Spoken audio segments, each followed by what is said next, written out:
Thank you.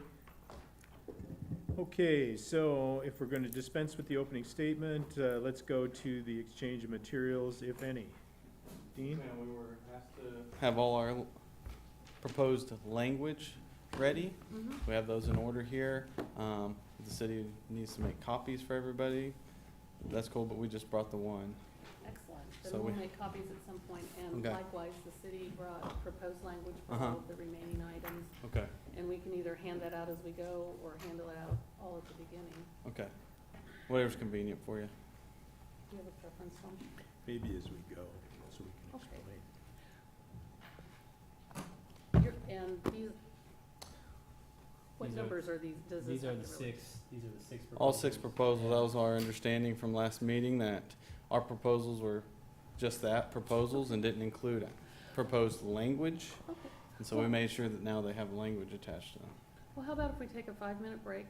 Okay. And I'll get copies made for Great. everybody, and then you can hand them out as you choose. Okay. As we move through it. Well, we but that way appreciate we'll it. have copies. Yes, ma'am, thank All you. right, you're welcome. Is that okay, Tom? Sure. I'll be right back. Thanks. Thank you.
So we're gonna hand materials out as we get to each section.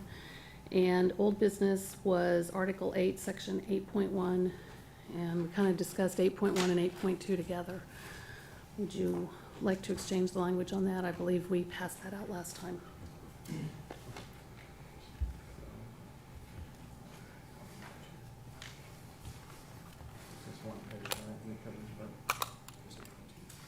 Okay.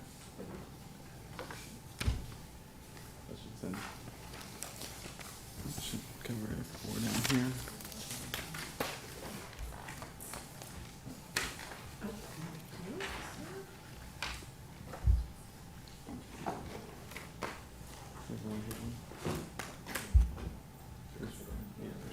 Oh, sure.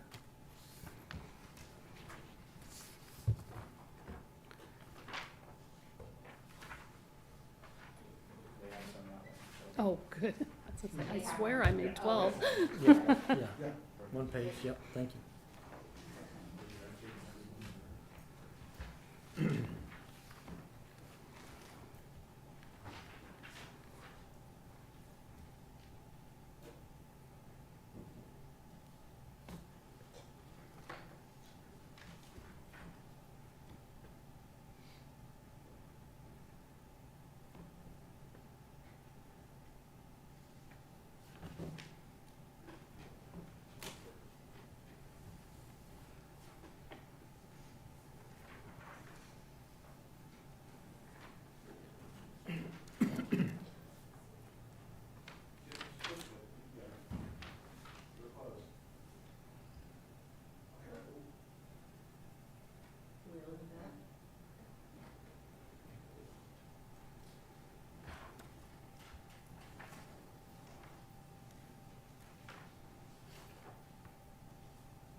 Would you like to discuss this proposal? Yes, ma'am. Well, we believe it reflects our discussion from last Friday.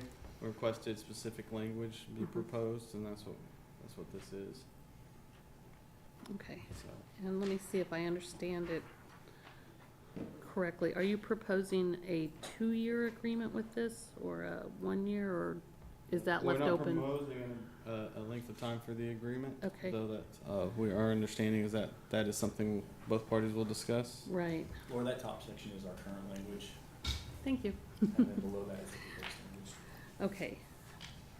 Okay, so in 8.2.1, which now discusses the structure of the pay plan, you've indicated that it'll have a lifespan of 5 years,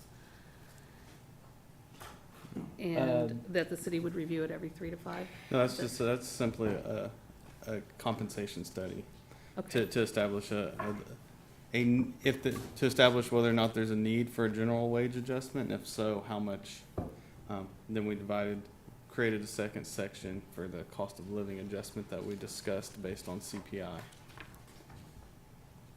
okay, so you, as Mhm. discussed last time, you'd like to divide the two So when we- discussions between, Yes, ma'am. So when we True reflected cost on of that living. discussion, there Okay. seemed to be some confusion between general wage adjustments and cost of Mhm. living adjustments. So we tried to make it clear to anyone reading this, the difference. okay. And both of these you would propose would include both range movement and salary movement, or one or the other, or salary of the incumbents within the ranges? So this means the cost of living adjustment every year, and then the general wage adjustment, if needed, based on that comp study, which should be conducted every 3 to 5 years. So that's a range for the comp study. Okay, So comp study will be done, establish whether or not there's a general wage needed, and if so, then it should establish how much. and are you interested in maintaining the step plan like it is currently outlined? Or, Our step plan as it's written today, mm-hmm, yes, ma'am. okay, That wasn't one of our proposals to change the step plan. Right, so Would you're, that to be one of your proposals? okay, so you're interested in maintaining it as it is, far as a as our step proposals plan? go. Okay. I'm just making sure I have a good understanding.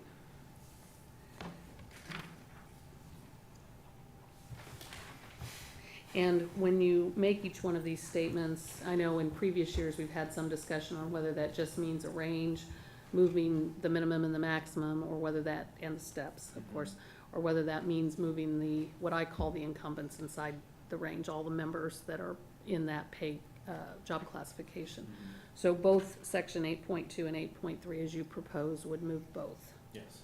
if warranted, Mhm. Yes, ma'am. correct? Okay.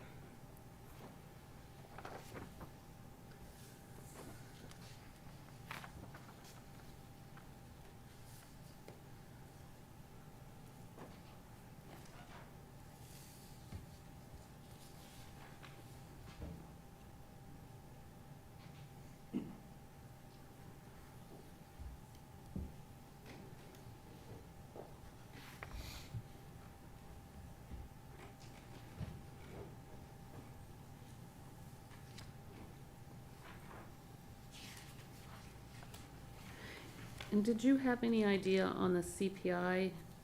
I know last time we talked about there's different iterations of that. Do you want to specify that, or? This language that's proposed is just what we are proposing.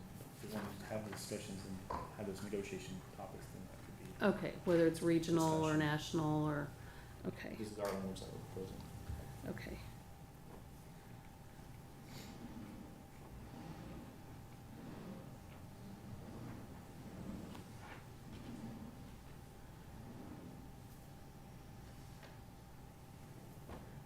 There's some sort of construction going on. It's all right. The running wire.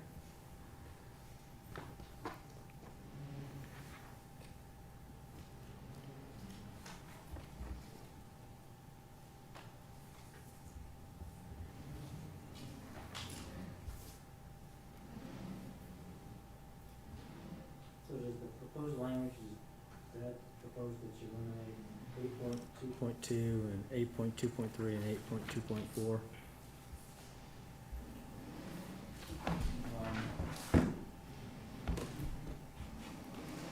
So 8.2.3 has been renumbered to 8.3.2.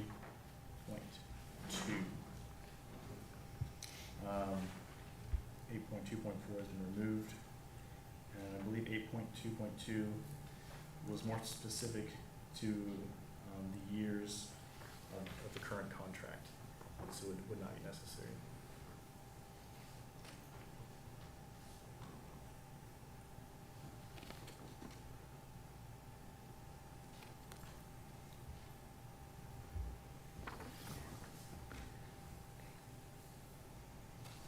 Somebody else have any questions, or do you have any more discussion on this? No, ma'am, we wrote it in a way that is very straightforward, but if there are any questions now or later, we're happy to address those. Okay. I know we left the last meeting on these two sections, and, I guess as far as moving forward, we have been moving through and exchanging language on each one of the sections, and I think as far as the city, before we give any response, we'd like to study the two proposals together. Okay. And, I am okay with proceeding to some of the other language exchange unless someone on the team would like to caucus and discuss it, and then we can Okay. come back to this Yes, ma'am? as a discussion. Okay, I think I understand it, what you're saying. Did you have any questions after having an opportunity to look at our proposal on it that you'd like clarification on? No, ma'am. We just remind everyone that, we feel that compression issue that is a concern, should be based on the paramedic advanced EMT to captain rather than, I'm sorry, I said that wrong. Right. Lieutenant advanced EMT to captain rather than the lieutenant paramedic to captain. Okay, and I made a note of that Okay. at the end of the meeting. Thank you Mhm. for the reminder. Okay, any other questions What do we caucus for? for a minute? Okay. 10 minutes? 10 So, minutes. let's come back at 5 after. Yes, ma'am.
discuss the pay plan,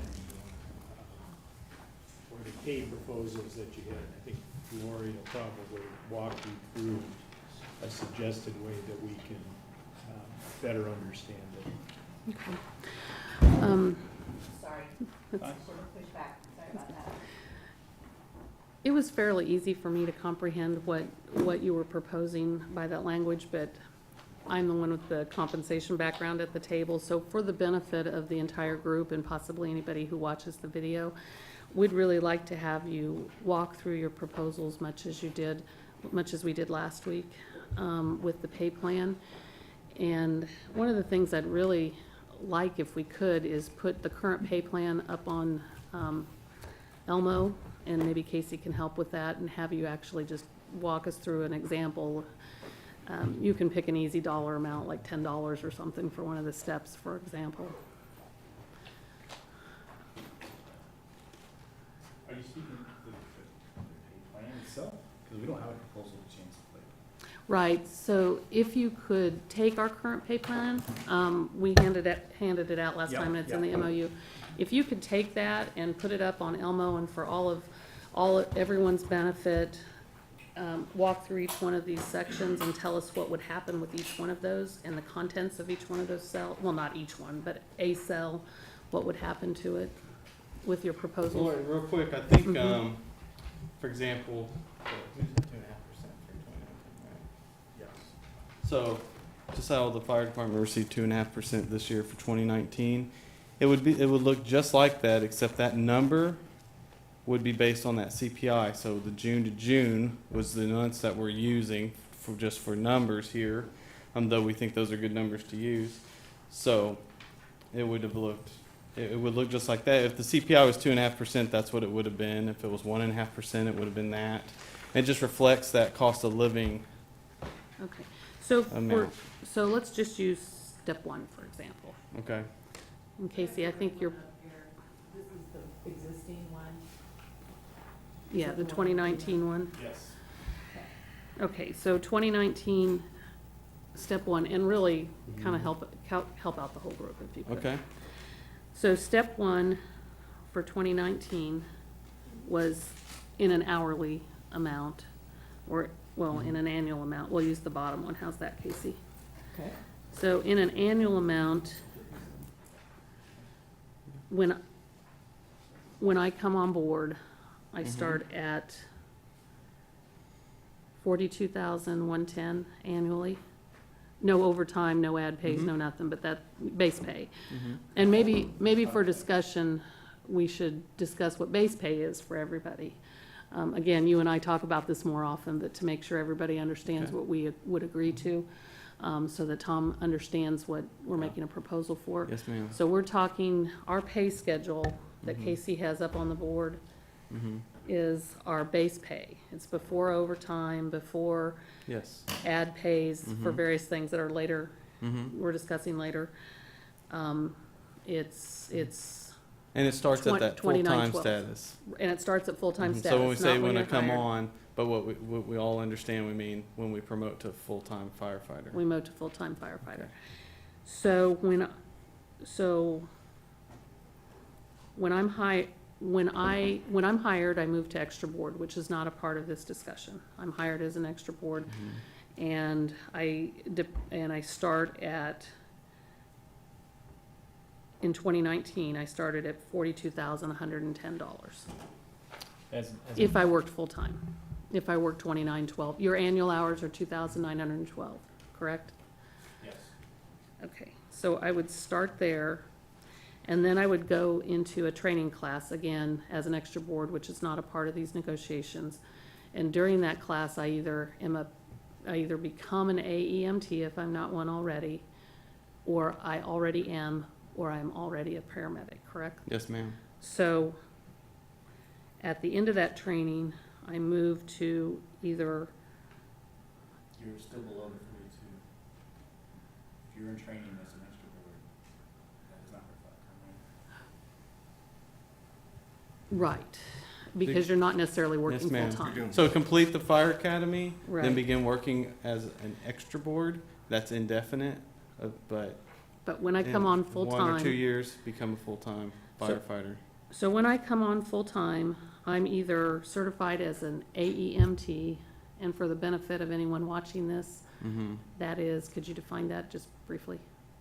AEMT stands for Advanced Emergency Medical Technician, and it's essentially just a kind of the middle ground for medical certifications. So do more than an emergency medical technician, but not as much as a paramedic. So I'm trained as a firefighter, and I'm trained as an Advanced AE EMT. Advanced EMT. And that's a middle, like you said, a middle level Yes, EMT training. Or I am certified as a firefighter because we trained you or we, during that academy, everybody's a firefighter. One person has the AEMT or the other person has a paramedic certification, which I would come on board with. That's not something we train for, is that correct? So I that would varies, have and Interim Chief Coffey could address that. You can increase your medical certification at any time during your career. That may be during extra board. Okay, oh, so I may be in school Mhm. while I'm on the extra board and have my paramedic by the time I go But full-time. nobody moves into that pay range until they complete recruit academy. So whether you're an EMT or a paramedic in recruit academy, everybody's paid the same.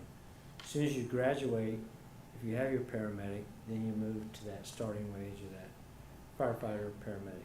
Okay, so the day that I'm hired full-time, that I'm handed that payroll action form that says you're now full-time with the department, I'm either gonna be in pay, what's numbered here as pay grade FO2 or FO3. Is that correct? And I'm either gonna make $45,268 a year or $49,058 when I move full-time, Yes, ma'am. before any other compensation that might be Mhm. due me. Okay. And what you're proposing with that then for 2020, what are you proposing for 2020? So What does step one and those two numbers look like for 2020? that current pay plan that's on the board there, in 2020, or during this time of negotiations, we would calculate the percent increase in the CPI from June to June, so June of last year to June of this year. We would formulate that calculation, we'll give you a percent increase in the CPI, which could be 0.5%, 4%, to whatever that would be. That then percentage would be applied to what I call the cornerstone of our pay plan, which is the very top row and column there, the firefighter basic. That 42,110? 110, yep. So that CPI increase would then be applied to that number, which then throughout the step pay plan would increase all those numbers based on, step 1 to step 2, there's a 2.5% change.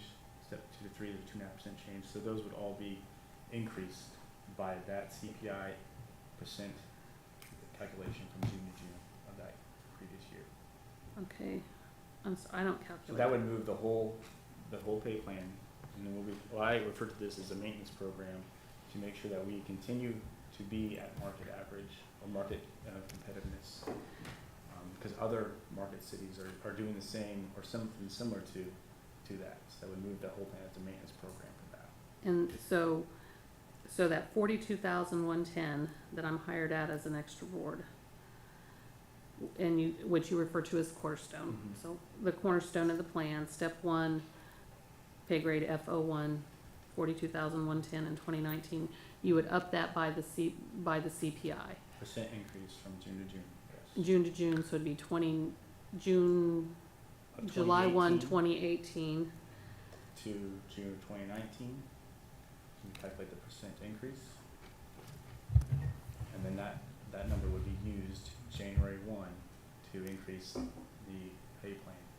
And last time you used an example, I think was the year prior, wasn't it? Yes, ma'am. So we have the numbers Yeah. just for Because we're only for- missing June, for an right? example. Yes, Okay. ma'am. So 2016 to 2017, that June to June range, 1.6%. 2017 to 2018, that June to June range was 2.9%. And so currently, you would have just been taking that, applied it to the cornerstone number, and then it would have been distributed accordingly. If we had had this in effect. Yes, in the ma'am. past.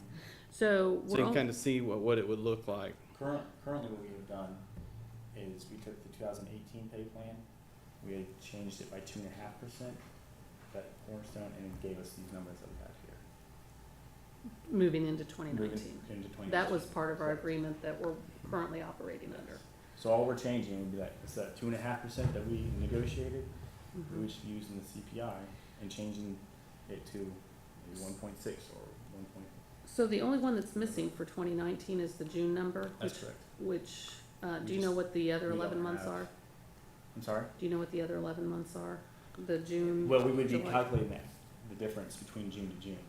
So calculating an average between June and May. Oh, just a single point in time? You're not looking at taking the 12 months individually It's and all averaging 12 them months together? and then calculate the percent change. So so we would be taking July 2018. Do you know what that rate was? I can look it up, I don't know. But we could do July to July, if that works better out for budgeting purposes. But We chose June. May to May as would be a- better. So May to May, March like is June when we 1, do it, like everybody June. else. So let's say for example, do you have those close at hand? Like, so let's say instead of July 1 to June 1st, we did June 1st to May 1st, which would always be within our negotiation period. Do you It have the would be, number? but It would we're be- negotiating for January of 1 of 2020, and so we'd have to wait for June 1 of 2019 before, and still those numbers have to be reported before we would have them. So it'd be July, sometime July, we had this June to June numbers. Oh, I'm way confused now. So we're negotiating for January 1 of 2020. Correct. Are you proposing that the CPI adjustment be done in January of 2020 or July of 2020? It would be done probably whenever you're doing your budget. I mean, you would want to know those numbers before you presented your budget, correct? What day would it be effective in all of our It would be paychecks effective in our paychecks on January 1. of 2020? So if I wanted effective in my paycheck on January of 2020, how does HR go about building that pay plan so it's ready on Yes, January ma'am. of So 2020? 6 months prior, again, we chose June as a month that made Right. sense to us in respect to the budget that's due. It could be May to May or April to April, but let's just continue with the June as the example. Okay, 6 months prior to the year, to January 1st, you just calculate, look at the CPI numbers, take that percent change, and that's what the raise will be. okay.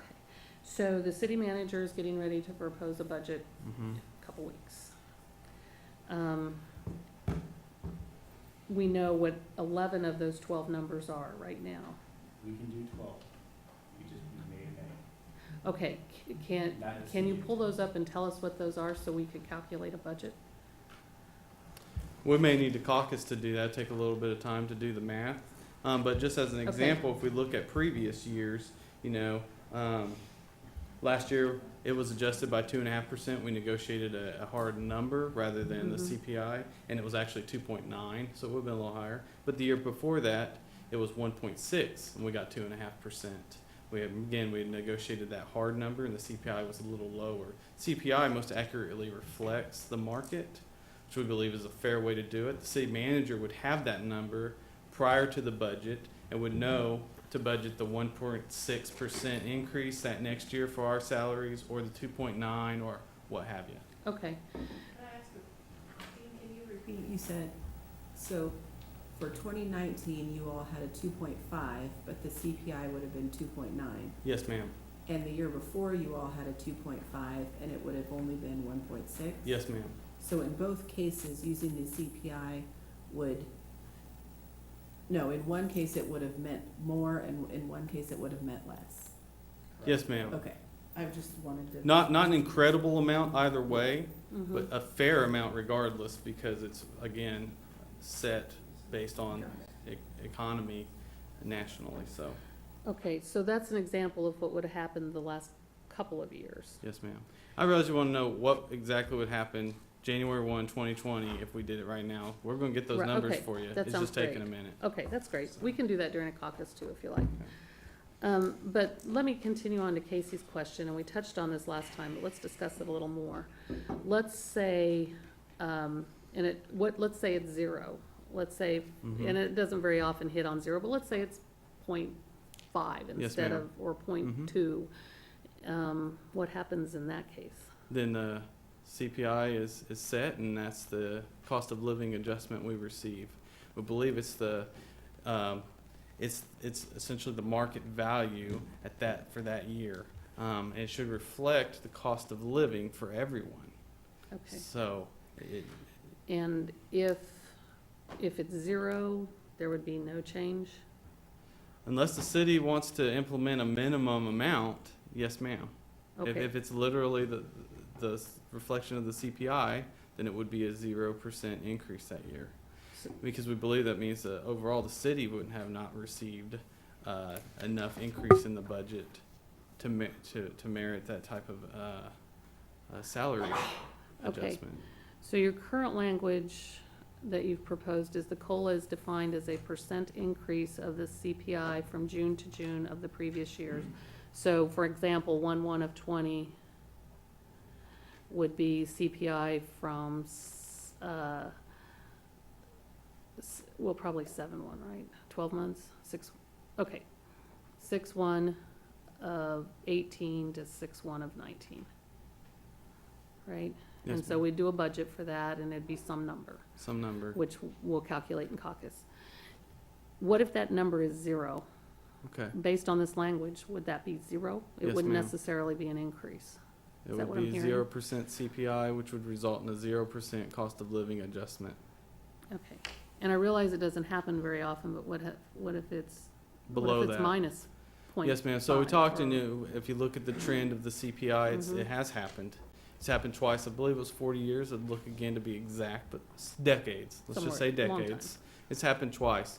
We believe that's a reflection of the economy at that time, and is appropriate. Now, the city could decide that if it goes negative, that we just sit tight with the 0 rather than reducing pay. Or again, the city could set an amount that it will always be. It will always be at least a 0.5% or %. If that city saw, that, thinks that's appropriate. But our proposal is to follow the CPI.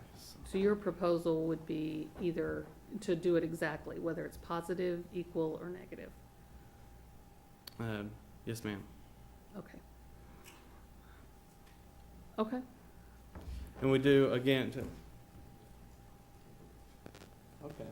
So to do April to April, which we have the numbers for, it's 1.99%. 1.99? Yes, ma'am. And that's April of 2018 through March of 2019? Is it 13 months or 12 months? What are you doing it on? It's the April CPI. Oh, shot in time, April to April. I'm sorry. I Mhm. keep taking each individual 12 months and averaging And we it. want to reiterate, I know you're trying to write this down, but like we talked during the last meeting, when the CPI is negative, the economy is usually in some form of crisis.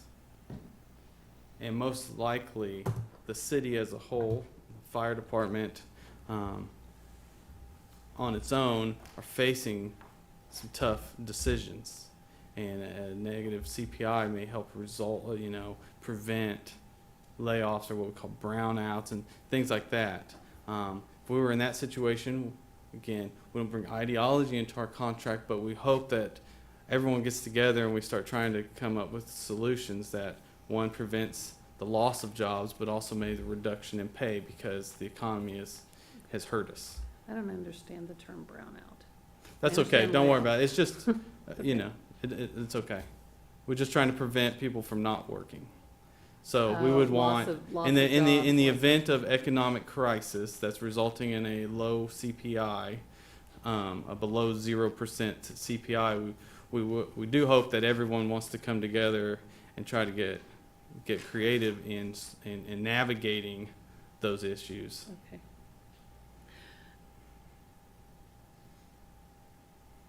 Since I was thinking about CPI completely different than how you were proposing it, I was thinking about taking each one of the 12 months as they came out. Mm-hmm. Do we have any idea of what May's number for 2018 and all 12 of them added together and averaged would be versus this 1.99, which took April to April? CPI number, in this case, we took the April number of 2018, is 250.546. That's the number that's given for CPI. And 50.546. 250.546. In 2019, the April number is 255.548. You then subtract the two to get 5.002, and then divide by the 250.546, which equals 0.0199644. Multiply that by 100 to get your percentage, which gives you 1.99%. Okay. You don't take the numbers, individual numbers, and average them and divide them. You're taking the difference, percent change difference between 2 points in time. Okay. Because I was thinking in my head that that number is calculated, that percentage is generally calculated all the time and changing, and it's whatever you want to add together and average out that you'd use. So that percent You're not change, proposing that at all, just a percent change. from a point in time to a point in time. Okay.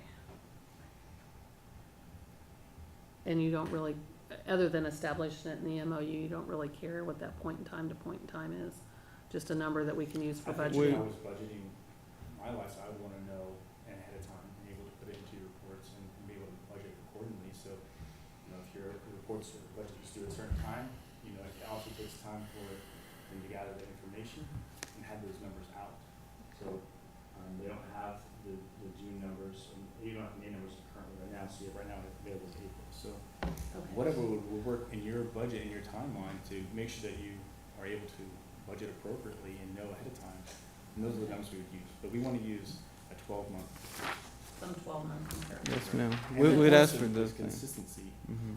and that each and every year we do it the same way, and we use the same index indicator, or we use the same months, the same formula, same calculation. If we're constantly changing it and moving it, it wouldn't be true, and it would reflect the economy. So it would be some sort of discussion of when is our office asked to produce that every year for the city manager to use in his budget proposal, and for all the finance staff to begin working Correct. with that number so they can Correct. put it Yeah. into the budget proposals. And I know Marlo currently calculates our payroll projections in February and March and turns them over to finance then to begin working with it with the budget, which then is proposed in June, which then is adopted or reviewed in July and adopted in August. So that kind of lead time is acceptable if we need it? I think if we remain consistent in doing so, it would be a change that first year, but then Okay, every February, that's the year, then we do it every February, that's the month, okay. and that would get us And a we're, change in the year. and we're sitting here on June 3rd and we have April's numbers, so there's about a 60-day lag time before we're able to obtain those numbers. Correct. So if we were to adopt something like that, if staff is working with those numbers beginning in February and March, it might be a December or January calculation. Would that be acceptable if it were that far back? And that kind of lag time? You keep moving the date back. I know, because You I'm keep thinking moving about it, how far back processes. again you keep I moving. know. Well, I'm thinking about when the deadlines are that the HR office is And given. my answer is still the same, whatever Should- would fit your, Okay, be consistent and to be appropriate for your budget purposes. okay, we could work with that. Okay. Alrighty, so if we adopted something like that, and we used this April to April calculation, the starting rate of pay that I would have when I went full-time in 2019 is, Is everybody, okay, I'm gonna move on the pay plan now for everybody. So the starting rate of pay, if I'm an AEMT, for 2019 was 45,268. I believe you're gonna wanna put the calculation on the cornerstone of that pay plan, Okay, the way that pay plan is structured. okay. So I wanna take the 42,110, which is the cornerstone, times, and I'm gonna do it times 1.0199. Does that sound right? So that makes the cornerstone of the plan 42,009. Do you mind if I round up? It's 98 cents. Okay, that makes it 42,000. Yeah, find a place to write this down, my stuff.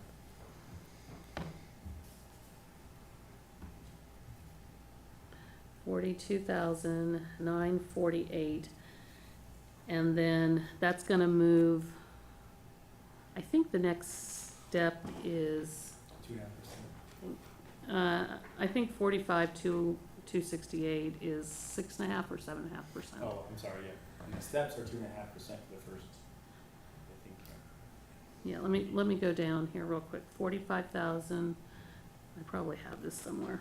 Yeah, this would all 268. be in a Excel spreadsheet. Yeah. Calculate for it automatically. Yeah. Let me just do it real quick here, so I know what I'm talking about.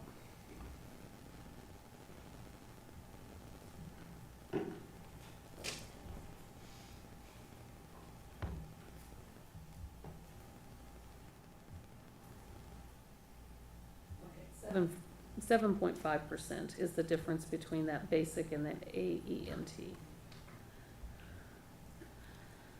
And then the paramedic is 49,058 minus 42.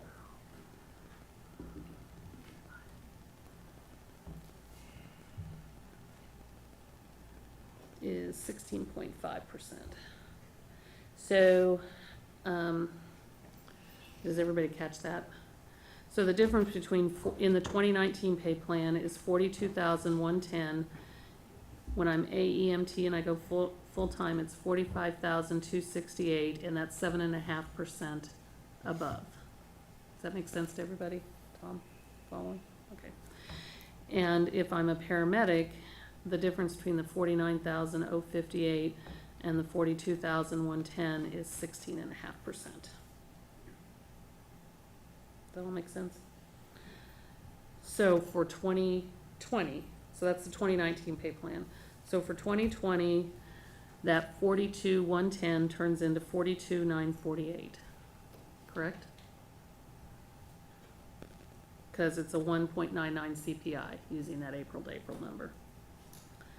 And then 42,948 times 1.075. So that means when I move full-time as an AEMT, I'm paid 46,169 in 2020. That all making sense? And then if I'm a paramedic, I'm paid 42,948 times 1.0, oops, sorry, 42,948 times 1.165 is 50,034. So I would, that's what step one would move to for 2020. Is that what we're proposing? If that's the CPI number we want to use. If that's the one we would agree to or adopt. Okay, and the city proposed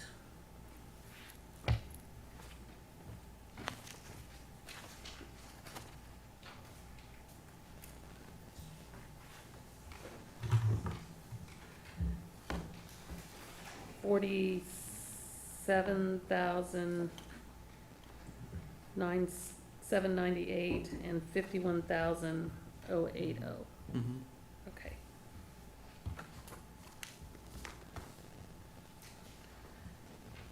Okay, and so when we get to the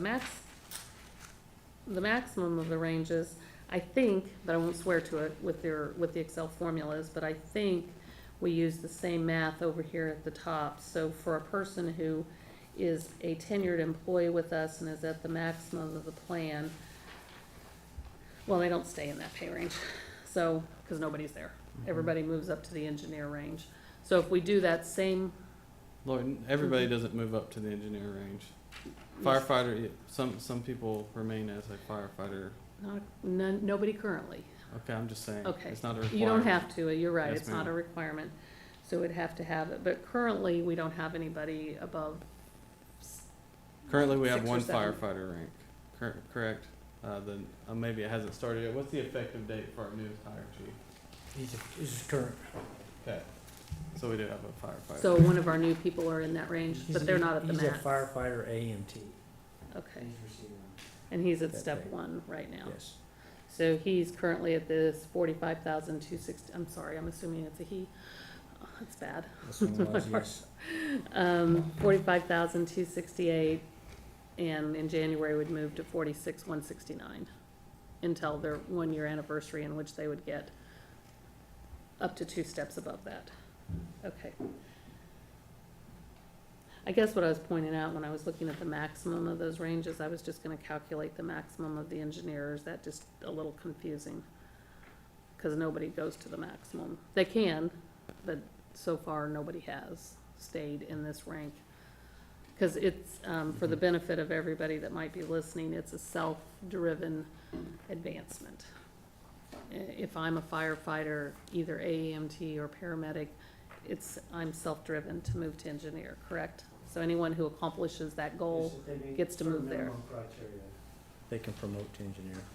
okay. And to date, everybody has, except for our new person, who's not eligible yet. Well, there's others that haven't been here.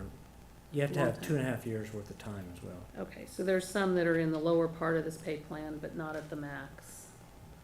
Yes. Okay. So if I decided never to become an engineer, Mm-hmm.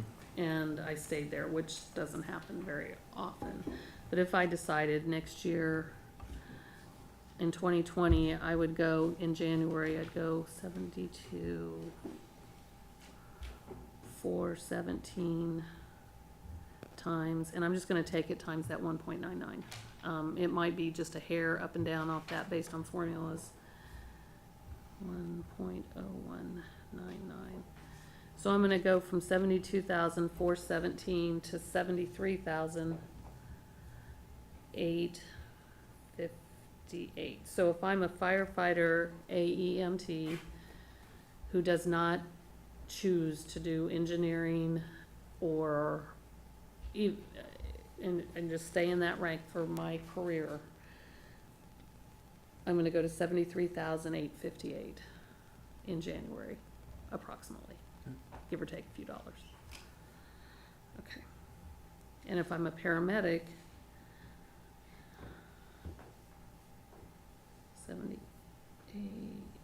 479 times 199. I'm gonna go to $80,040.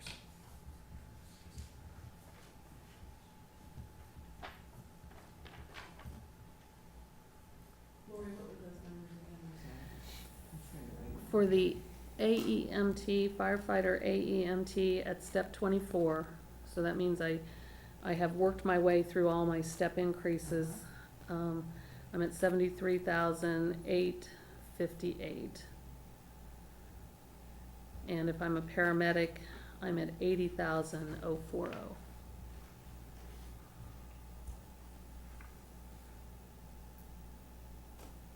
And that's for our first level. Is that what I'm hearing you say? And then each one of these would move, Yes, ma'am, the increase is applied to that cornerstone number, everything else adjusts accordingly. okay. So if I go down to pay grade F09 at step 24, let's say I'm a paramedic, I'm a lieutenant, and I've been here a long time. In other words, I've maxed out everything I can do in my base pay, not my ad pays, not my overtime, but I've maxed out everything in my base pay and promotions. And I've been here for a while, that would take a few years to get there. a number of years. I'd be at, this year I'm at 92,832, and approximately, I'll take that times that 1.99, 1.0199. I'm gonna be at 94,679.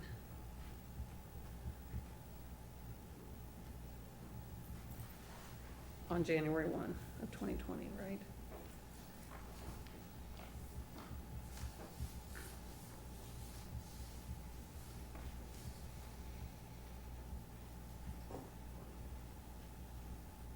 Am I doing that all correctly?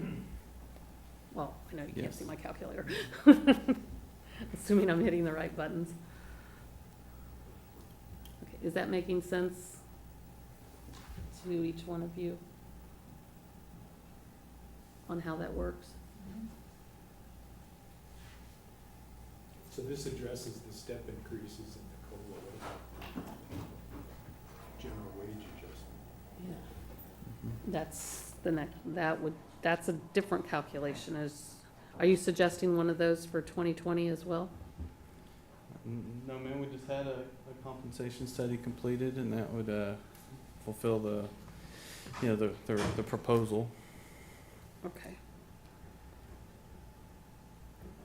Are you ready to speak on the general, I can speak on that section if you want. Yes, that would be wonderful. Our thought process on the general wage adjustment,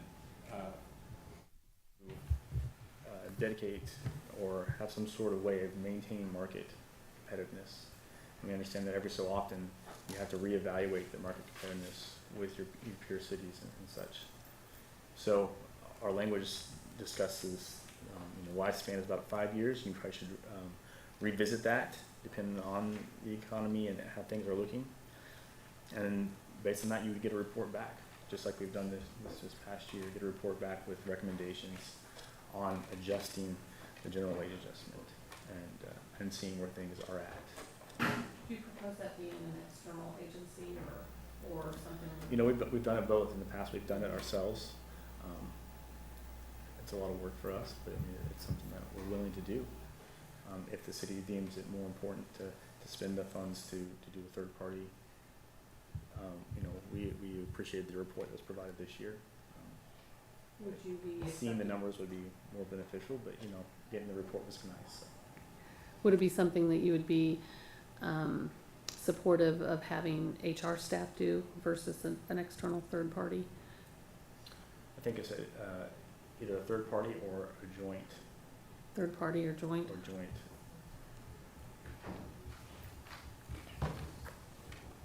So presuming in year one that you're market competitive and that the city accedes to your request to a CPI, what factors would exist in the marketplace that would cause the market from some other place to be out of whack by comparability? Explain it a little more. You mean like would the CPI be different than? No, Or what I'm saying it in year one, if you've established that you're market competitive and that the city agrees to your request for a CPI index that's adjusted every year, what factors are driving the market to be non-competitive? Marcus, I think You can call me Tom. I'm sorry. I think the idea is the idea of doing this review would to make sure that the CPI is keeping track the way that we intended to, as different markets and different industries can trend, separate from each other. As fire department pay market may accelerate faster than other markets and other industries out there. So we would just want to make sure that the CPI is keeping track. And if we do that review and we find, well, we're way off, then we can adjust the whole scale through the negotiation process once we get that review. So markets do go up and down. And we've talked about if the CPI went into decline, which is a rare result. And I think I heard Dean say that then the pay plan would go down accordingly. And markets go up and down based on the vagaries of the market condition as well. So would that apply there too? So the review wouldn't it doesn't hold anybody to be making decisions on the pay plan, as more as a providing information to the group so that we can meet at the table and discuss those items. In the same sense that the review that we just had, although it gave suggestions, it's not holding us accountable to do these items. It just gives us information to base our proposals off of.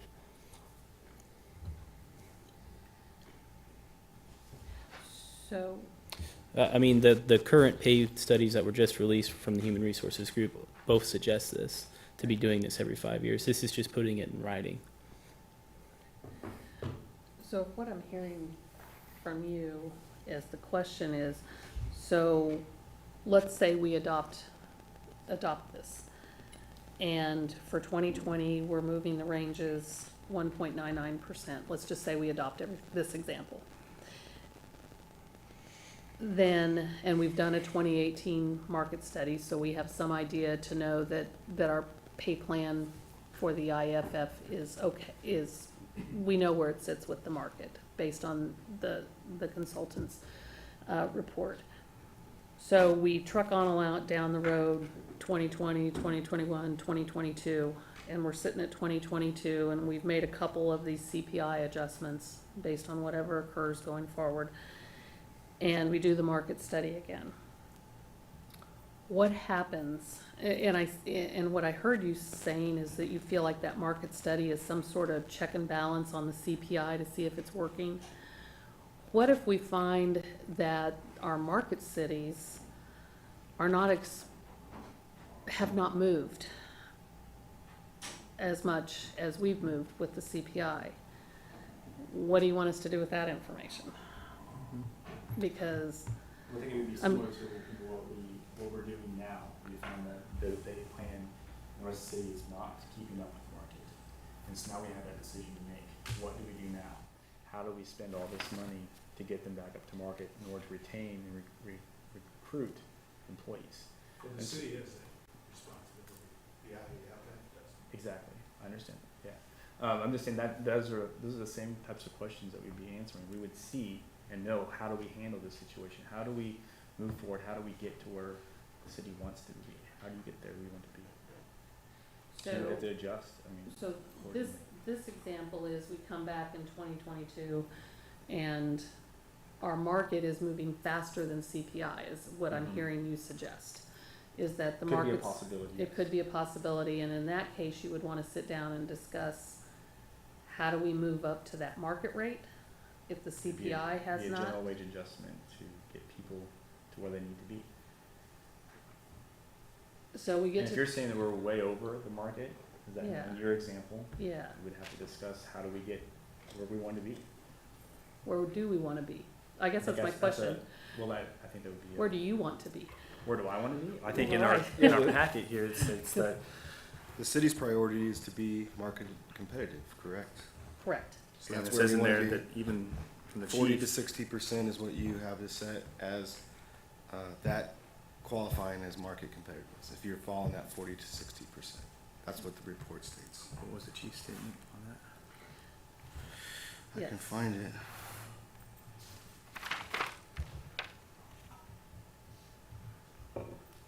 Yeah, developing a pay philosophy would be a great thing to have for the city. Okay, so such as adopting some of those recommendations or something similar. I kind of think that's what 8.1 and 8.2 are, for this group of positions.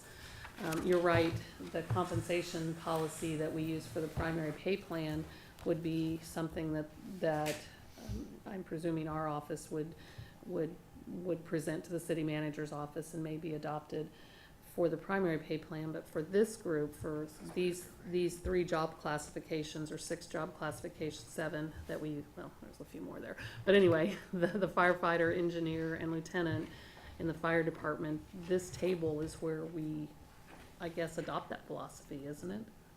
I think so. I mean, Chief, I don't want to put words in your mouth. I'm just quoting from the survey here, and it says interim fire chief believes that the average compensation should not be utilized to analyze the market positions, as the City of Lawrence Fire Department is the largest in its area and provides support rather than receives from outlying departments. This is to merit that this argument, however, that the case should be made for the number of positions within the city, not justified within the fire department, and suggest that salary considerations should be to the 52nd and 53rd percentiles or higher. Yeah, I didn't give the percentage recommendation, but Yeah, I did give a percentages. recommendation that I do think it should be higher than average, because I believe our personnel do have a job much more comprehensive than some of the other personnel within the comparables we do. We are an ALS transport agency as well as a fire department. To me, that Mhm. states at least the fire chief's philosophy on How we should be compensated, and I think it'd be important to have the city have a philosophy as well on how they want to compensate, not just our MOU group, but the rest of the city's This business. is philosophy right here. We interpreted that statement in the compensation study of being market competitive as a philosophy. During the negotiations last time, you stated that the city's philosophy is to not have a philosophy, and we really took this. That's hard to work with. So we've really taken a lot of time to try to develop something that is, in fact, a well-defined point of view. Okay, There is a section labeled pay philosophy, which I'm assuming the city of Lawrence is operating off of. It's on page 5 of the compensation study. right. So for us to archive our compensation philosophy for these 3 pay grades is, and we've just started reviewing this language, do we feel like these 3 statements ensconce that philosophy? If we want to put that in the memorandum? You mean the internal equity? The proposed language, 8.2.1, 8.3.1, and 8.3.2. I believe it's more of a mechanism to make sure that we're maintaining that philosophy. The CPI is as Aaron said, is a mechanism it's a yearly maintenance program that's going to maintain that. But that 3 to 5 years review is a check and a balance and making sure that that's working. And if we're way off one way or the other, then we can come to the table during negotiations and have those discussions and figure it out. So I don't want to put words in your mouth. Am I hearing you say that if the city was adopting a global compensation philosophy, that you believe that this group that you're representing would fall into that philosophy, like if it were We'd have placed in an employee we'd have to handbook see or- exactly what that, if the city's going to take a hard line on what their philosophy is, then we'd have to examine what the data says, apply it to that philosophy, if that makes sense. I think so.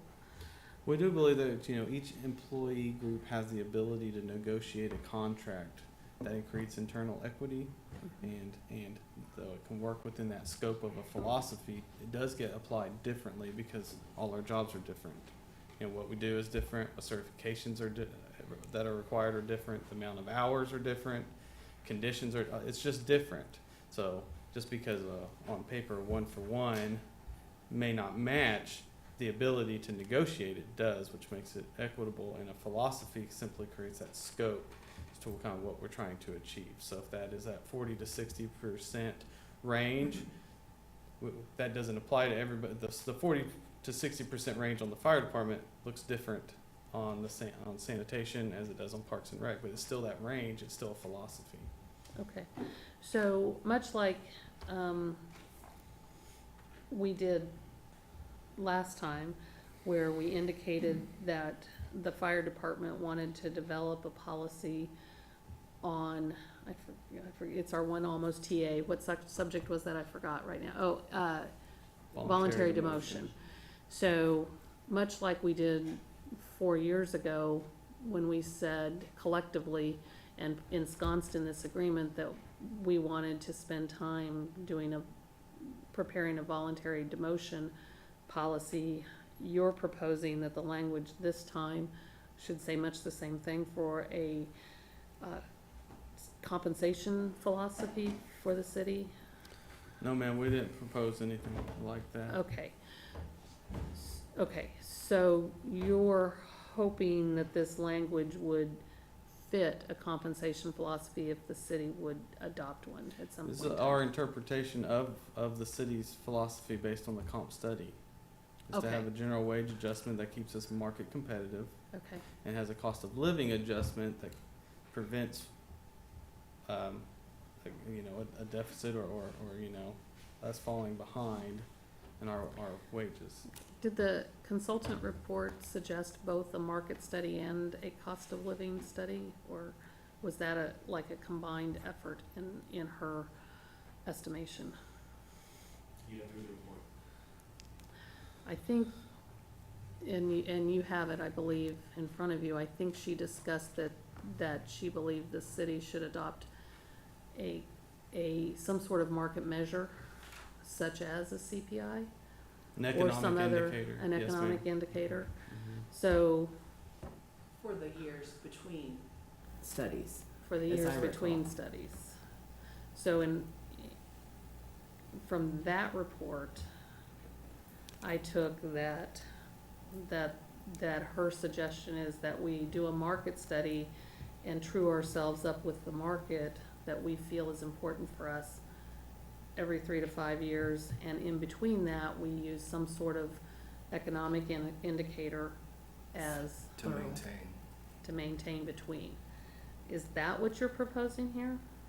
Well, I think they'd be going on at the same time. I think you have to continue to maintain while making adjustments or you fall behind. Okay, so back to my question, Okay. because whatever we ensconce in writing is what we Mhm. live by.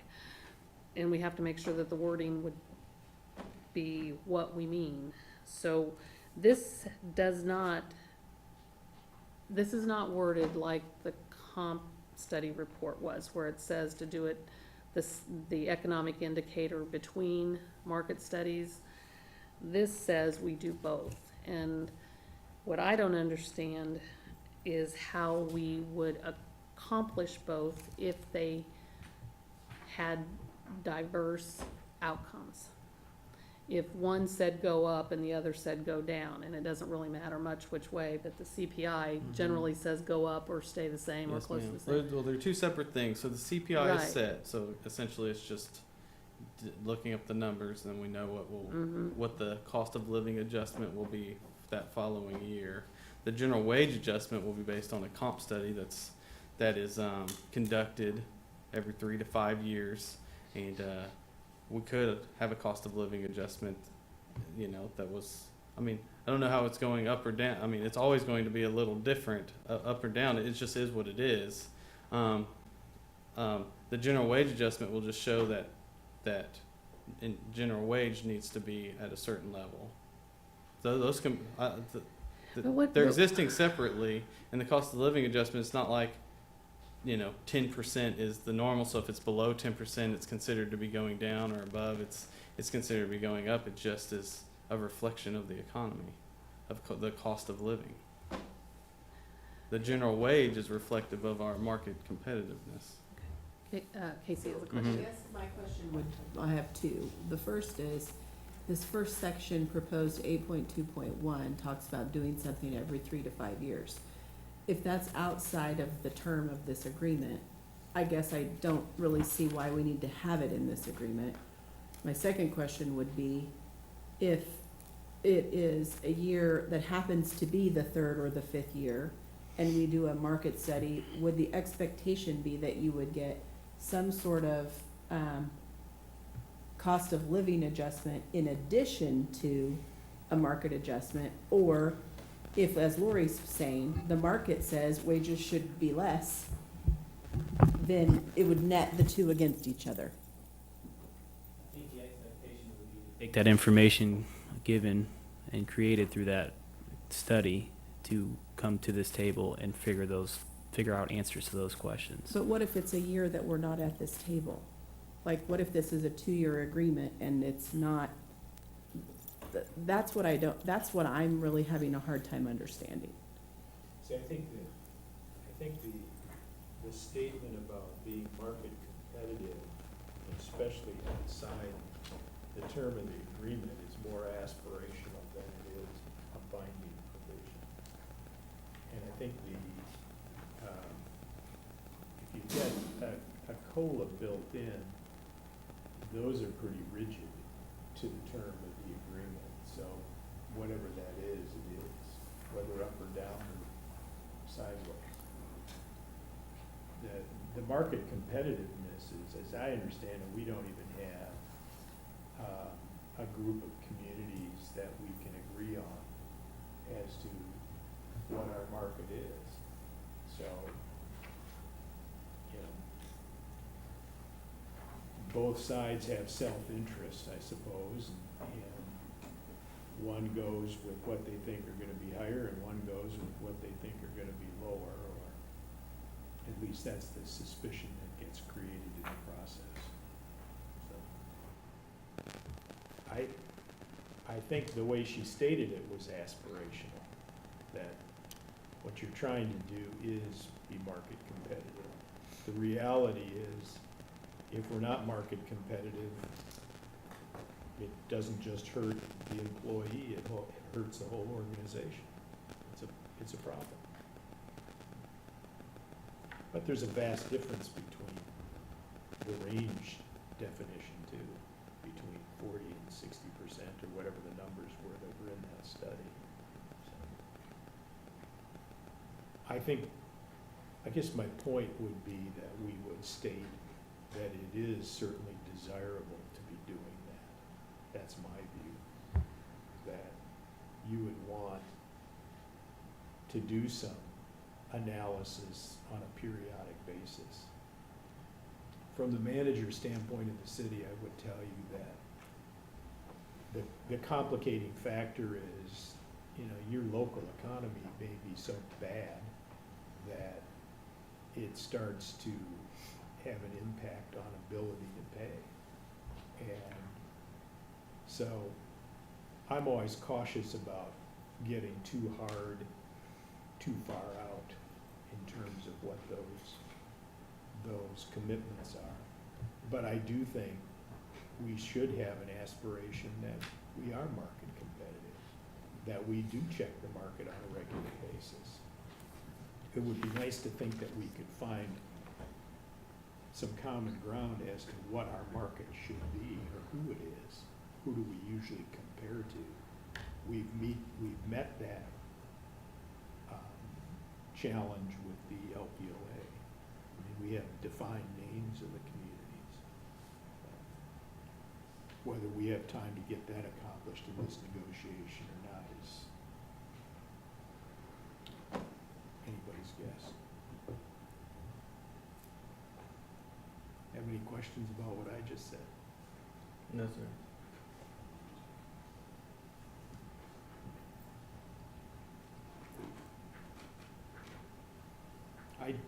Casey, I think you're on point. It is outside the terms of the agreement. Once the agreement expires, it's expired, right? We have this system set up so that we really don't get ourselves into a position where we have an expired agreement, right? So if we can't agree, it goes to impasse. If we can't get through impasse, then it goes to the commission. That's all designed so that you don't have that limbo period where we don't have some sort of written understanding.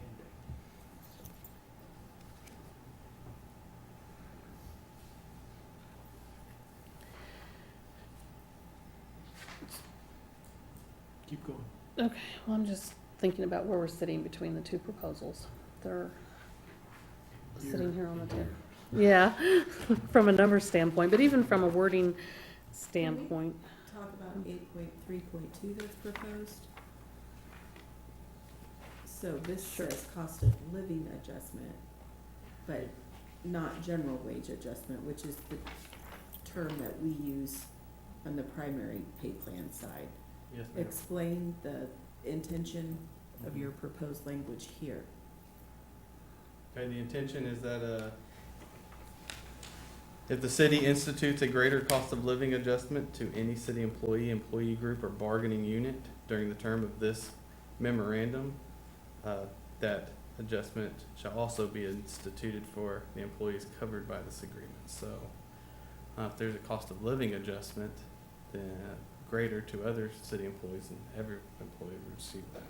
The general wage adjustments should be an item that each employee is, either the city is conducting a compensation study and is determining that for each employee, like we talked about, not all being the same, or are being negotiated by those employee groups. So you don't see this statement as applying to any sort of general wage adjustment or market adjustment that we might be making to other pay plans? We believe if the city is making adjustments to their pay plans because they're behind, it's fair to adjust their pay plans accordingly, not necessarily our pay plan, but our pay plan may not be as far behind in that situation. But the cost of living, we believe, it will be the same for all employees. Cost of living increase, the cost of goods will be the same for all employees. And so Presumption being that we all use the same index. Exactly. But- We'd have to be using the same formula and index.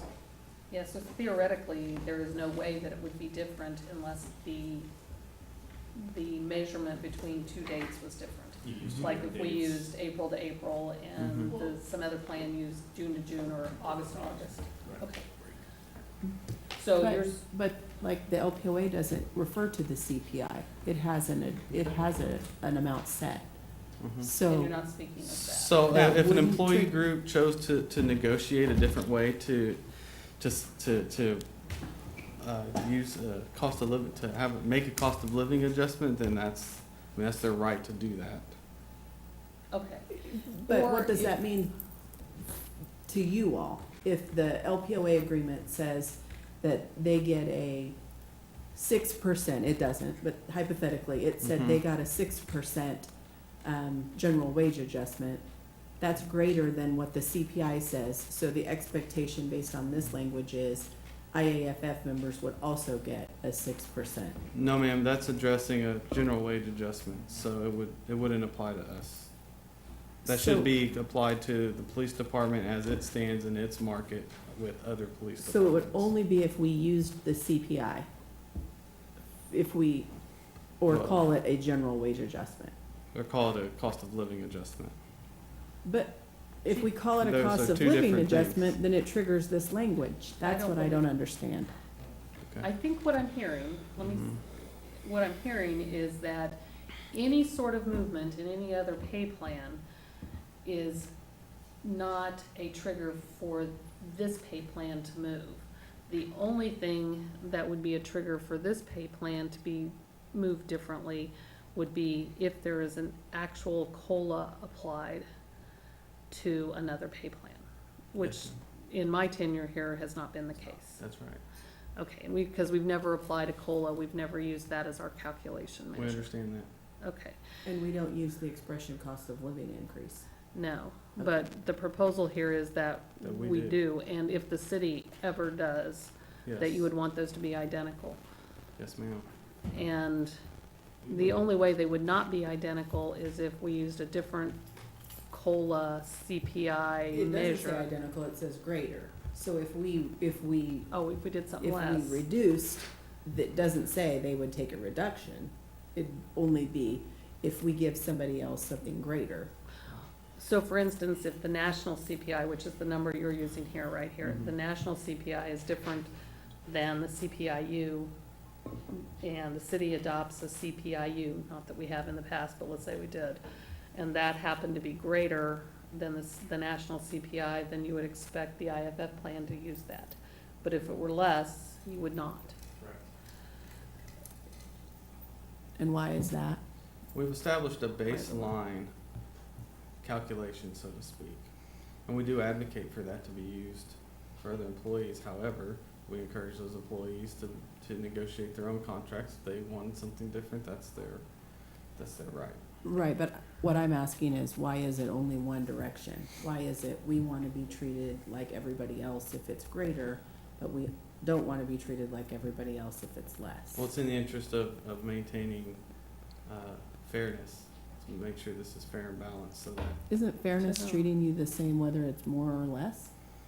Isn't that more fair? I think there are things in this contract that have been put in place way before any of us have put, and this would be an example of, there have been times that maybe the city has given other benefits to other groups. I'm trying to think of one in the past, maybe a vacation day, or no, was it a holiday? I don't know exactly. Right, but The isn't intent that is why that we're they- here? I mean, isn't that the point of these negotiations, is to address all of those things?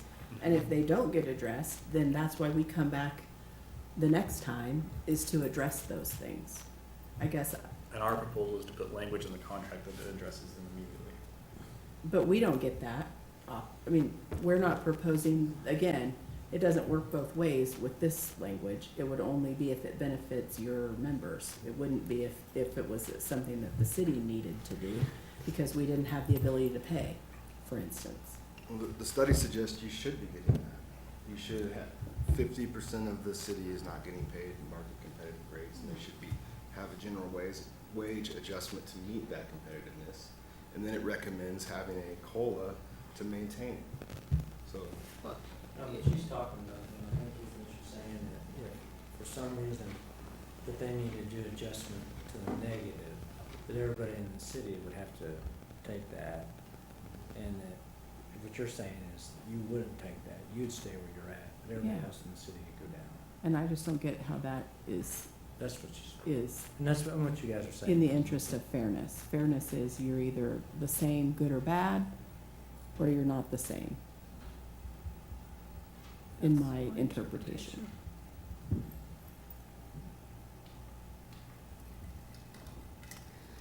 I think it's confusing external and internal equity issues.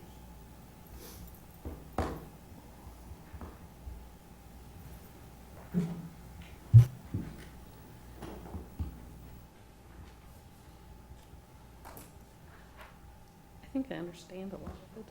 Hmm? I think I understand the proposal. I guess the next discussion would be is counter proposals on these two sections. You've already made proposals, right? We've made a proposal and the IFF's made a proposal for these two sections. They differ in the calculation method for the increase in the pay plan.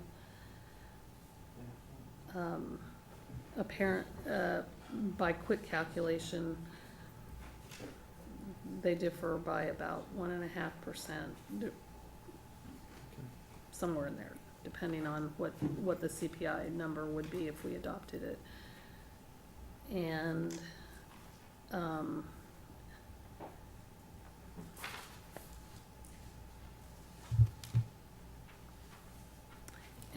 they differ in how they would be adjusted in year two. Year one, and we have not discussed a year two on the city proposals. Well, remember, before we're prepared to reach any type of agreement, we want to hear all proposals in full from the city, because that influences, all the proposals collectively influence the proposals individually, so. Okay. I agree with that.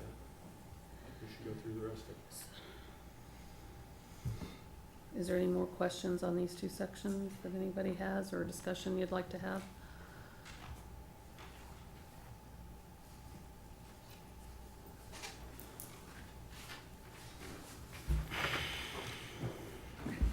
What's next? Well, that brings us to new business, which, I went through everything that I had in my notes, from all of our meetings, and I didn't hear back from anyone at this table when I sent out the draft, when I sent out the agenda, last, Friday afternoon late. So what I tried to do for the remainder of the agenda was ensconce any of the items that had been brought up by either party at any time, from all the way from the beginning.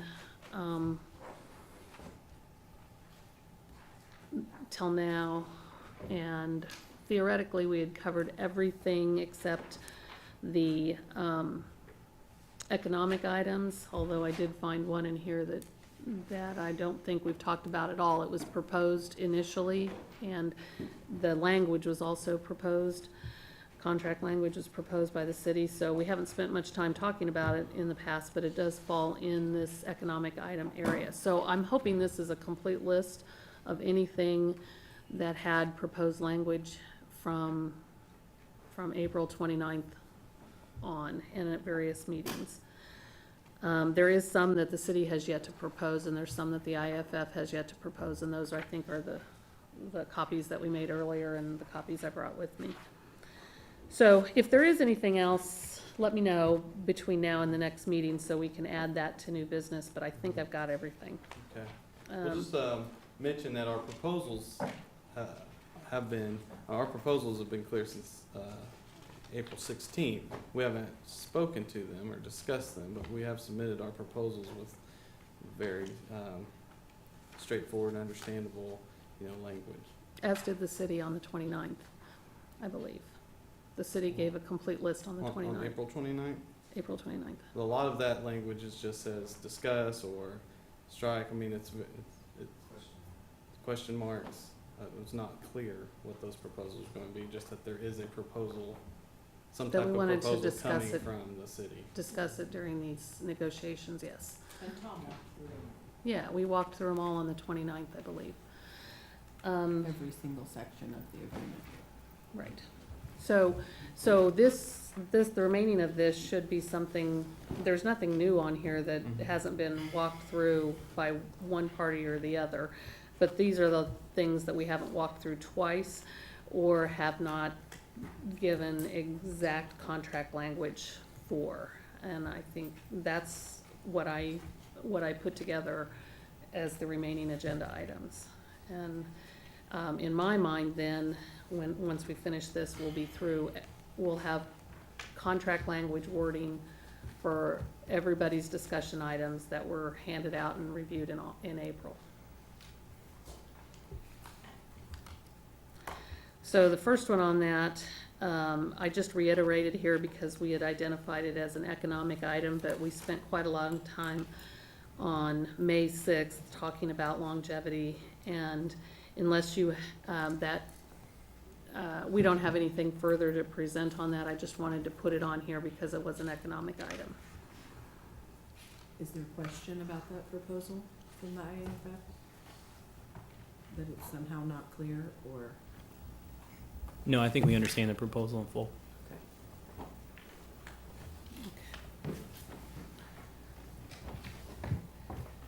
And then the next item, we have not yet discussed past our initial review and on exact language. We had indicated that we had an interest of this during the economic items, and that was regarding skill incentives.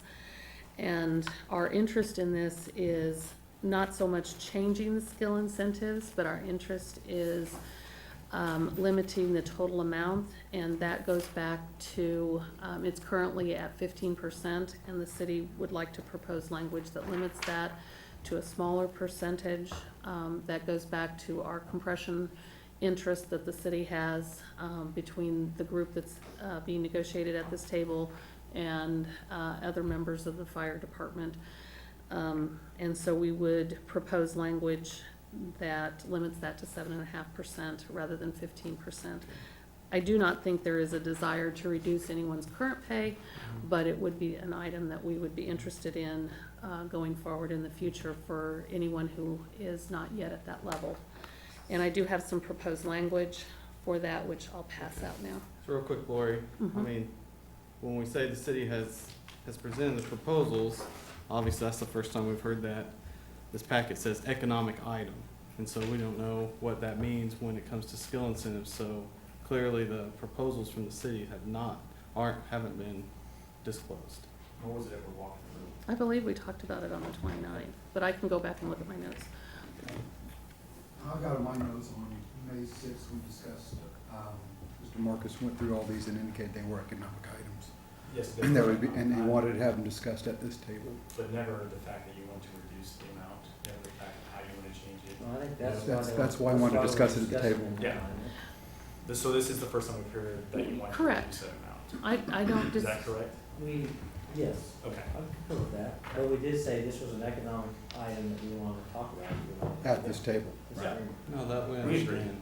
We agree. I thi- But for example, our proposals didn't say we want to we proposed to discuss the shoe allowance. We said we proposed to make it this amount and include Okay. these things. I understand the differential you're trying to make with that and how you're viewing those differently. And remember, it's not a This- reduction, and this topic we'll go back to, but just say, it's not a reduction of skill sets. We're not reducing any, we're just saying it's the cap reduction is what we wanna talk about. I think the issue, and we can go through semantics and how we perceived the presentation of these items. I think near the very beginning, when we asked how we wanted, after we presented the items that we were interested in talking about or had questions on or wanted to discuss, which the city made a list of all of those items beginning on the 29th of April. We haven't added anything to that list of things that we wanted to either discuss or make a proposal for contract language. And we asked how we wanted to proceed through that, and it was, as we set agendas, it was indicated that we wanted to discuss employee handbook items first, and then we moved on to some other sections, and we all discussed leaving economic items for the end. And I think that's where we're at, is the economic items. So I think the city had indicated we wanted to discuss these at some point in time during this negotiation, and I think we have hit that point in time for that.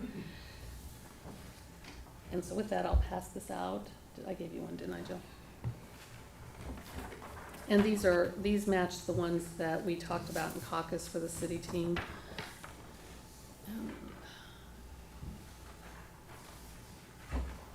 Okay, so, our proposed language for skill incentives is, primarily the same as in the current MOU with that limitation of 7.5%, rather than the current 15%. And our interest in that is totally, based on, some of the challenges that the city faces with our two pay plans that we have in the fire department. One being our IAFF pay plan, and the other being the primary pay plan for our executive staff. The consultant had indicated to us that building a pay plan with more than a 10% differential in additional money, both ad pays and overtime, and have it not create compression from a compensation standpoint, she could only do at a 10% level.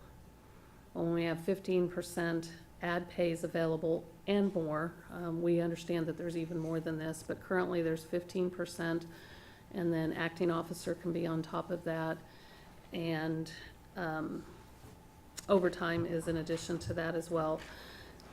Building a pay plan that doesn't have compression is very difficult from a compensation standpoint, and in her eyes, she could only recommend something that allowed for 10% additional money in one's paycheck over that base pay plan that we've been talking about. So in an effort to begin to rectify that moving forward, we would propose that the language now limit that for all future incumbents with some sort of language that might grandfather those who are currently receiving it.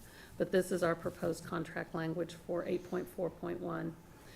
8.4.2 is, Warning, yes. request that we caucus for about 10 minutes, 10 minutes? please. Thank you.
Yes, ma'am. Okay, so 8.4, I think, is where we left off. And 8.4.1 was, unless you have questions on that, that's our proposed language as we have written down here.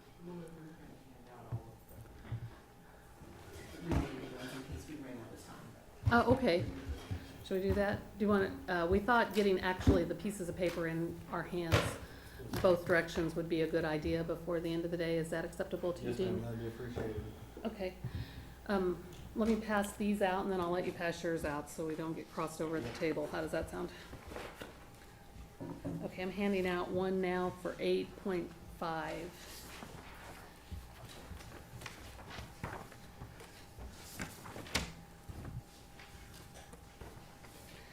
And 8.6.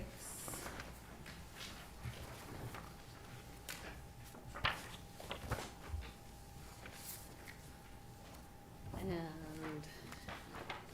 8.11. Oh, the other way, sorry. Thank you, Tom.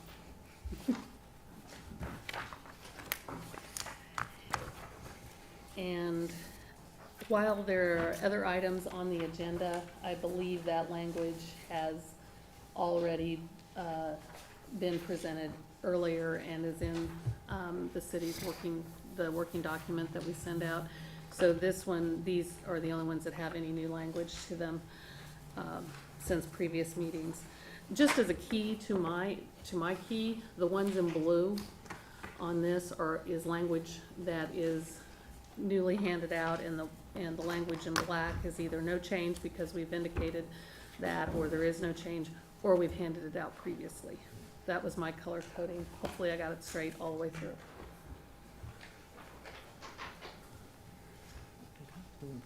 Yeah. Are we good? Yes, Pass our- thank you.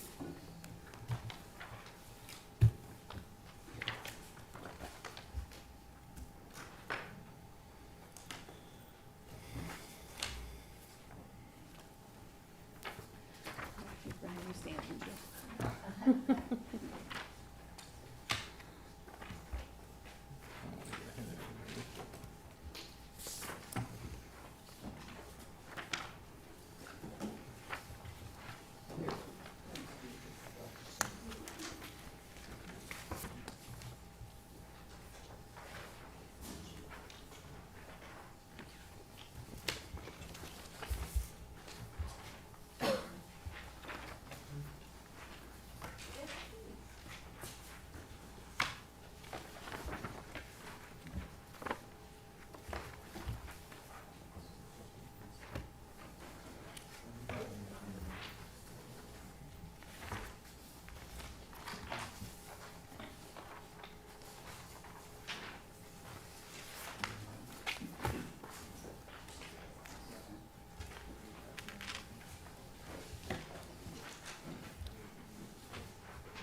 And Dean, as soon as Casey has all of hers, could you just flip through these real quick to make sure we got all the pages? Flip through You don't, ours? just the numbers, yeah. Thanks.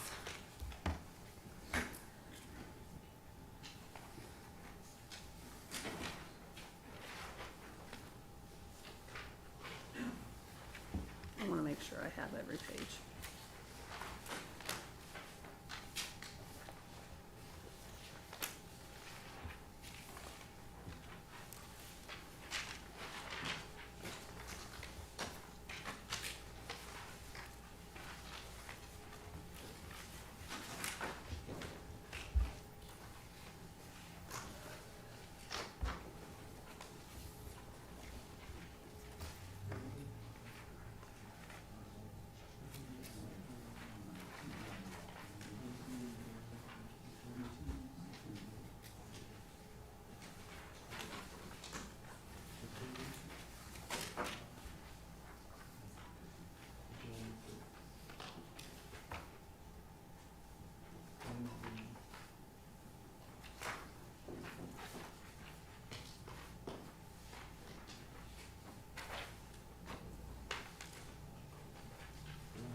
Okay, Oh, might have. You should have 6. We had 6 proposals in total, and so we went ahead and just formatted all the proposed language the same and passed them out. okay, I have 5. I have, First one. So we kind of- oh, from earlier today. Okay, I have Beginning of this meeting, one was distributed. okay, and then I have 6 as well. Okay. So, Count 8, compensation. You did I eight, did, should it count as 2? 9.4, Yeah. 9.10. 9.4, I got it. I found it. thank you. 9.19 and 9.24. Okay. Thank you very much.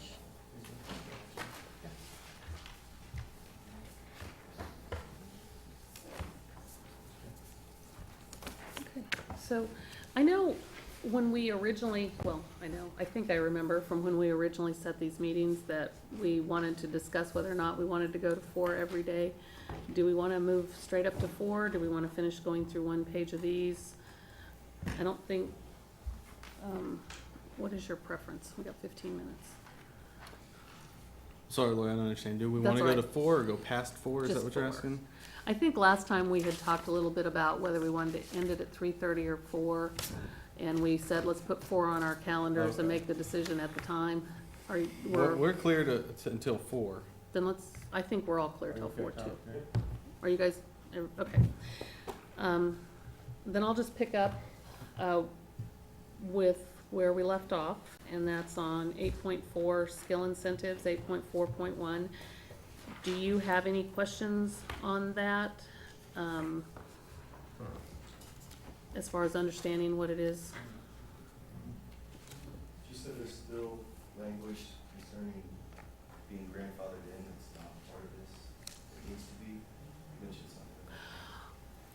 It is not the desire of the city to reduce anybody's current pay, but you're right, I don't think we put any grandfathered language in there, so that's something as we move through this, that we would be very open to doing. So it's not part of the proposal right now, or it is? I think I just didn't write it down, and thought of it as we were discussing what we would do as far as implementing, kind of like what we will do when we implement a pay plan. There's always, what do you do with, now that you've got the contract language, what do you do with the people that are currently existing Okay. in it? I just didn't write it in there. We have a couple questions. Okay. First was the reductions from 15% to 7.5%, something the city was interested in prior to the compensation study? Or is it the result of the compensation study using a 10%? You know, Mark. I think the city did not have a list of interests prior to receiving the Mhm. on any of it. Mhm. We didn't start developing our list of interests until, our final list until February. Okay. So the comp study would have been here. Okay.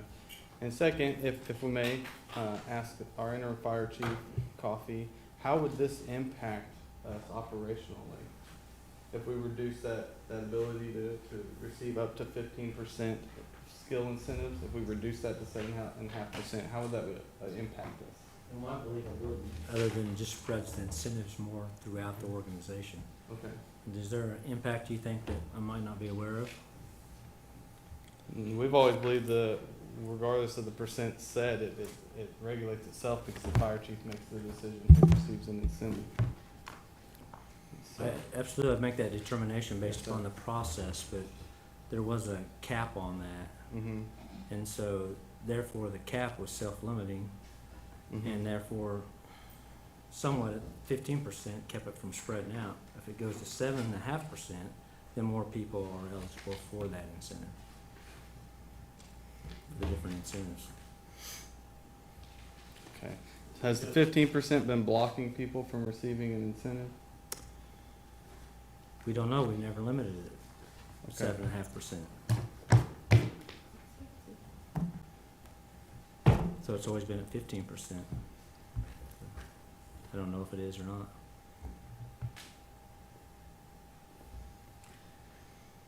You know, back to your,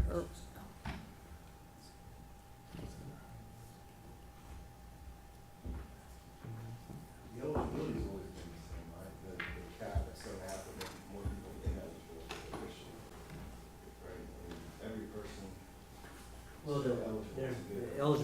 cap may have kept some people for applying it when it was at 15%. And so we could have, just throw out numbers, 10 people that take all the incentives.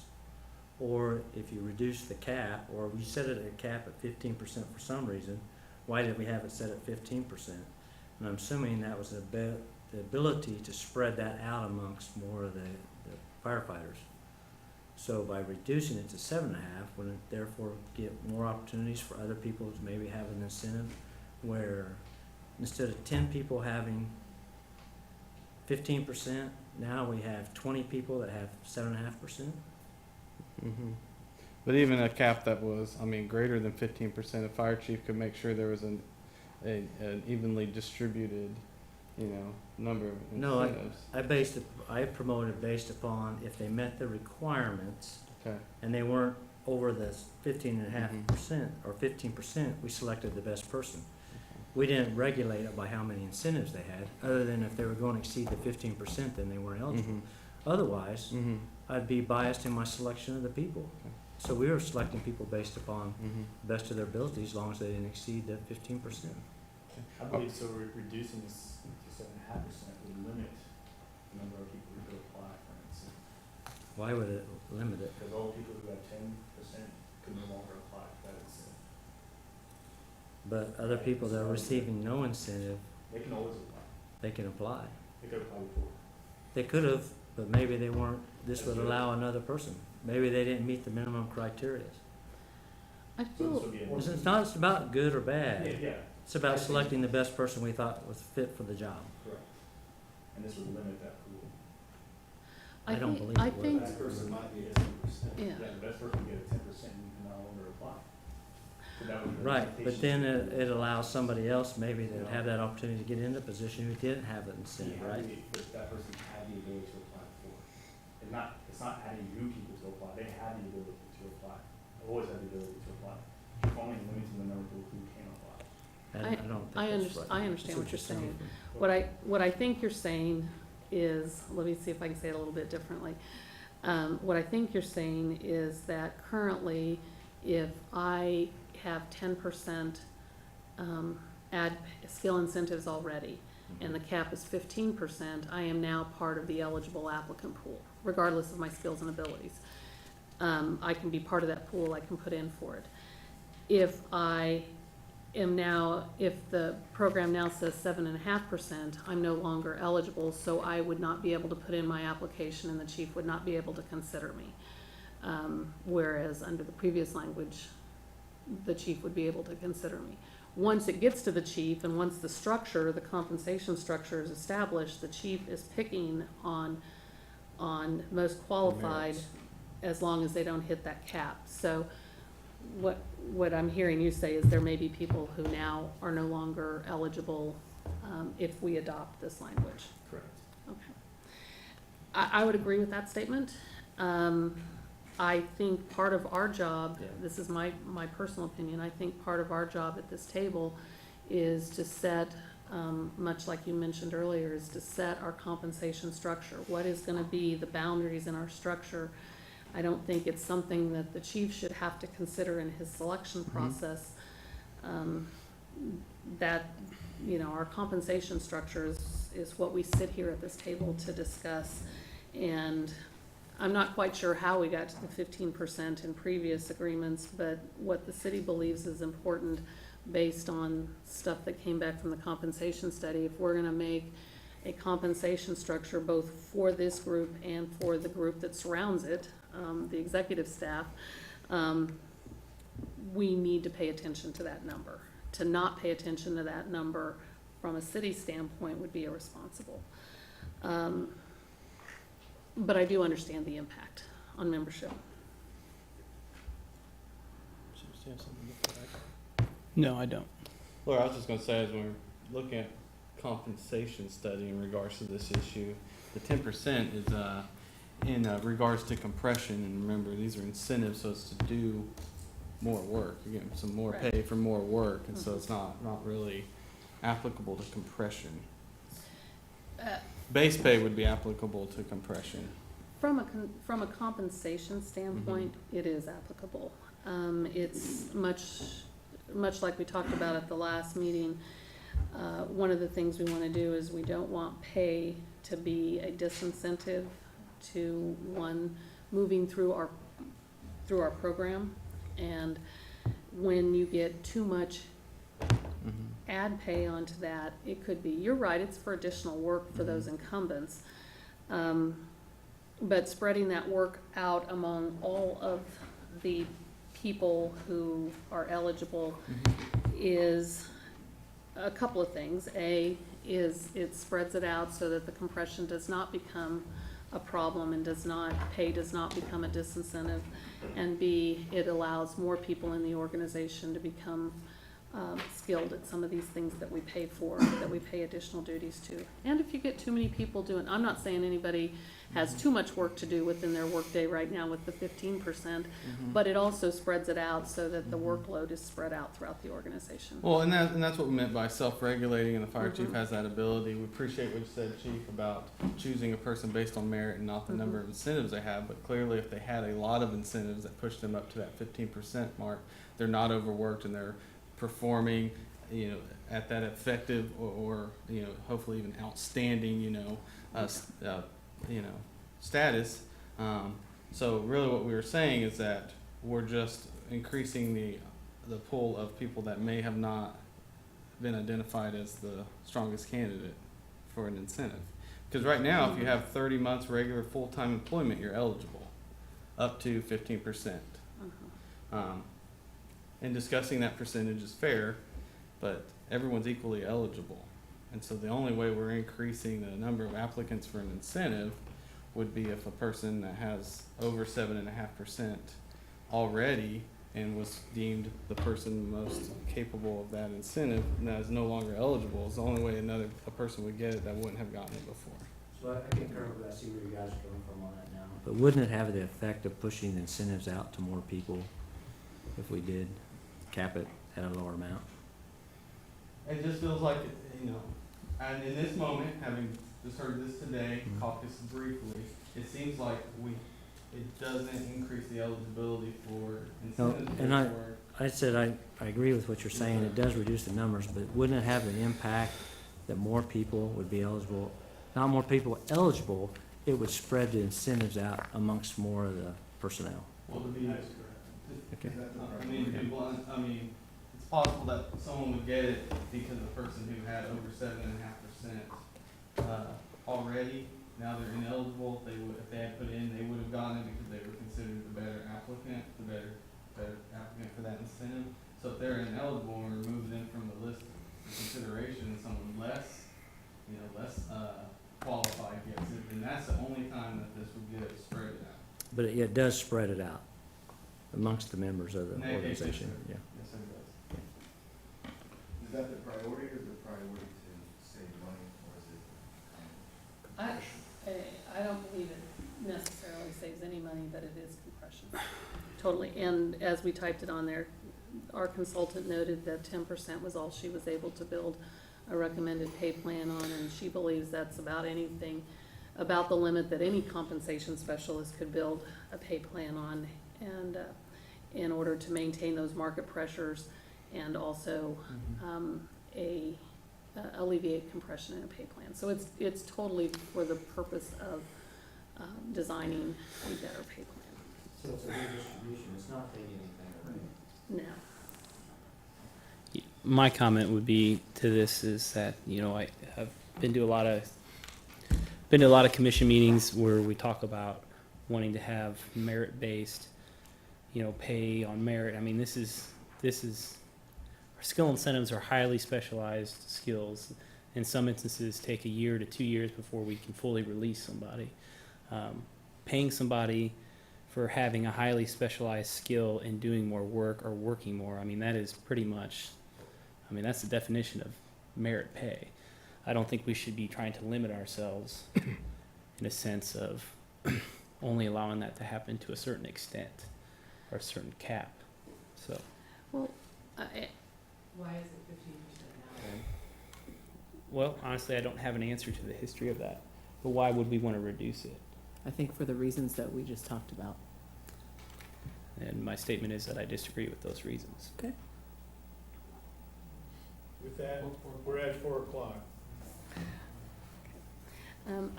I think our agenda is set. I am, going to put the remainder of the language handed out today on both parties into this grid and send it out to everyone, unless there's an objection. Okay. And I'll put it in there. I'll update the agenda to move all of this under old business, but other than that, unless you have something, Dean, I don't think there's any changes to the agenda. Okay. So I'll update that, send it out, and our next meeting is scheduled on June 11th, next Tuesday. Afternoon, 1:30 to 4. Excuse me? No new business. No new business. No. Yeah. You won't lose it if it's yellow, so.